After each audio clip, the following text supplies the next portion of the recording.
नमस्कार दोस्तों, स्वागत है आपका एक और जीके प्रैक्टिस सेट में। आज के इस जीके प्रैक्टिस सेट में जीके के मोस्ट इंपोर्टेंट 50 प्रश्न देखने वाले हैं जो आपकी परीक्षा की दृष्टि से काफ़ी महत्वपूर्ण साबित होंगे। वीडियो का पहला प्रश्न है, प्रकाश संश्लेषण के लिए इनमें से क्या आवश्यक है?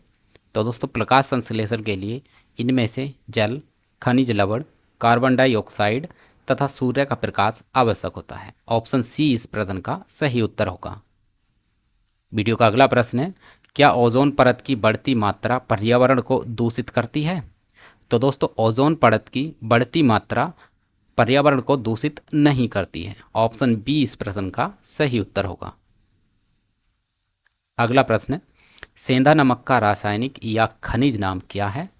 तो दोस्तों, सेंधा नमक का रासायनिक या खनिज नाम होता है highlight sodium chloride. Option D इस प्रश्न का सही उत्तर होगा।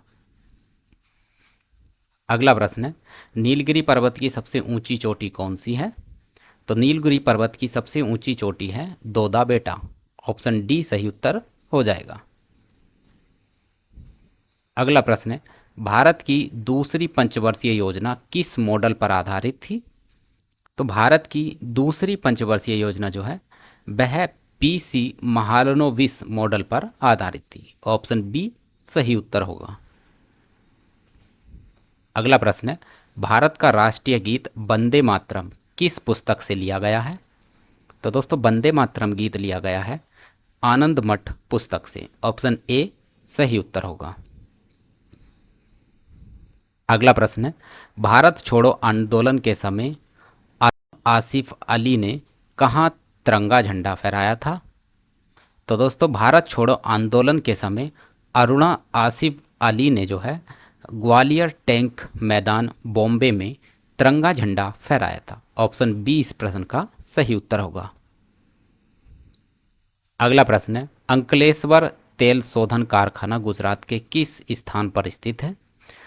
तो दोस्तों, अंकलेश्वर तेल शोधन कारखाना जो है गुजरात में भरूच नामक स्थान पर स्थित है। ऑप्शन डी सही उत्तर हो जाएगा। अगला प्रश्न है, डॉक्टर भीमराव अंबेडकर अंतर्राष्ट्रीय हवाई अड्डा कहाँ स्थित है? तो दोस्तों, डॉक्टर भीमराव अंबेडकर अंतर्राष्ट्रीय हवाई अड्डा जो है नागपुर महाराष्ट्र में स्थित है। ऑप्शन बी सही उत्तर हो जाएगा। अगला प्रश्न है, विज्ञान के क्षेत्र में CSIR का फुल फॉर्म क्या होता है? तो दोस्तों, CSIR का फुल फॉर्म होता है council of scientific and industrial research. Option A इस प्रश्न का सही उत्तर होगा।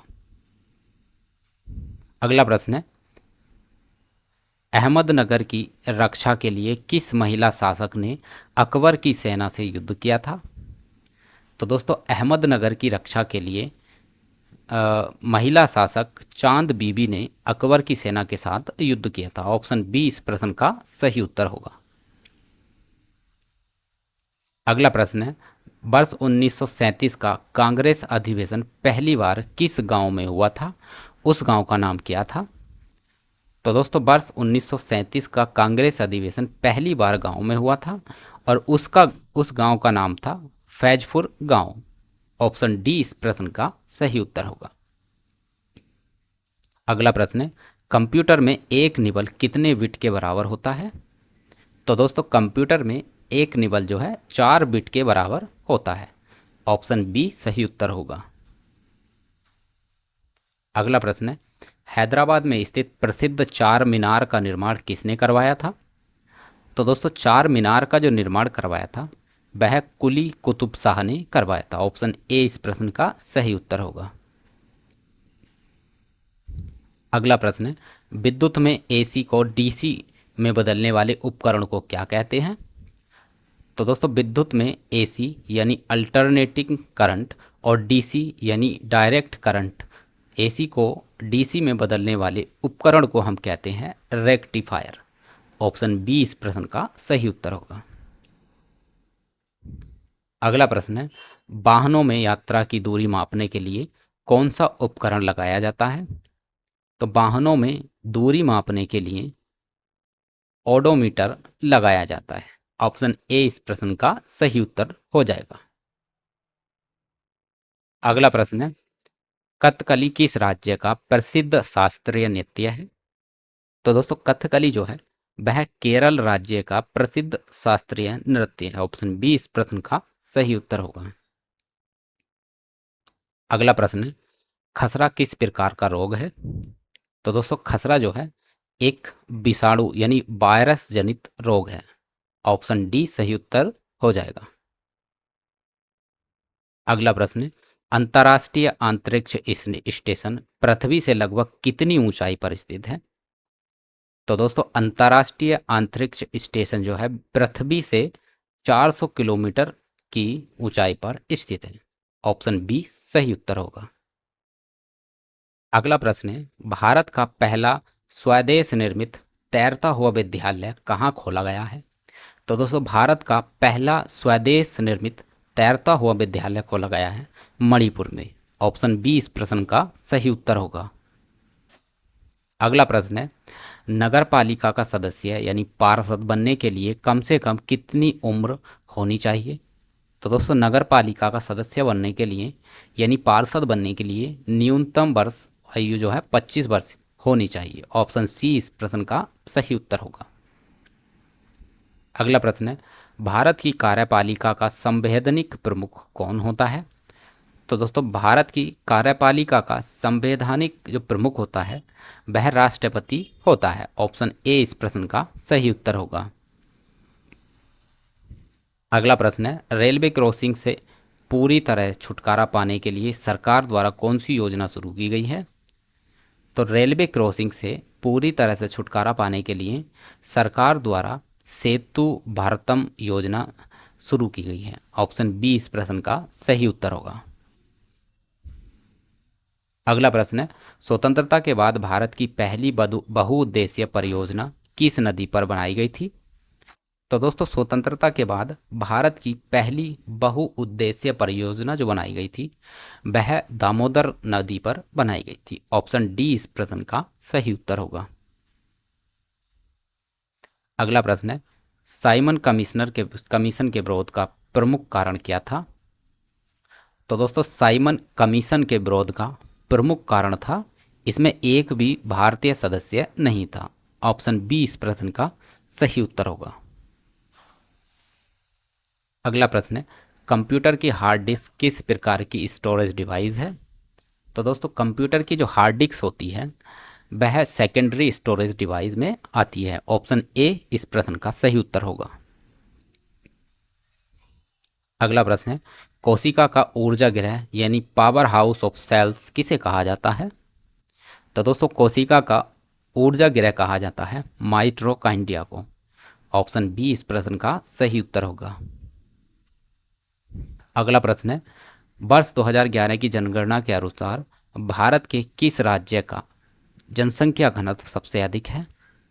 तो दोस्तों भारत की 2011 की जनगणना के अनुसार बिहार राज्य का जनसंख्या घनत्व सबसे अधिक है। ऑप्शन डी इस प्रश्न का सही उत्तर होगा। अगला प्रश्न है, मुगल शासक बाबर की आत्मकथा बाबरनामा मूल रूप से किस भाषा में लिखी गई थी? तो दोस्तों बाबरनामा जो है वह मूल रूप से तुर्की भाषा में लिखी गई थी। ऑप्शन बी सही उत्तर होगा। अगला प्रश्न है, कंप्यूटर में एएलयू का फुल फॉर्म क्या होता है? तो दोस्तों कंप्यूटर में एएलयू का फुल फॉर्म होता है arithmetic logic unit. Option A इस प्रश्न का सही उत्तर होगा। अगला प्रश्न है, प्रसिद्ध आईटी कंपनी विप्रो का मुख्यालय कहाँ पर है? तो दोस्तों प्रसिद्ध आईटी कंपनी विप्रो का जो मुख्यालय है वह बेंगलुरु में स्थित है। ऑप्शन बी सही उत्तर हो जाएगा। अगला प्रश्न है, कंप्यूटर के सभी कार्यों को नियंत्रित और संपादित करने वाला भाग कौन सा होता है? तो दोस्तों कंप्यूटर के सभी कार्यों को नियंत्रित और संपादित करने वाला भाग होता है कंट्रोल यूनिट। ऑप्शन डी इस प्रश्न का सही उत्तर होगा। अगला प्रश्न है, भारत के किस राज्य की प्रति व्यक्ति आय सबसे अधिक है?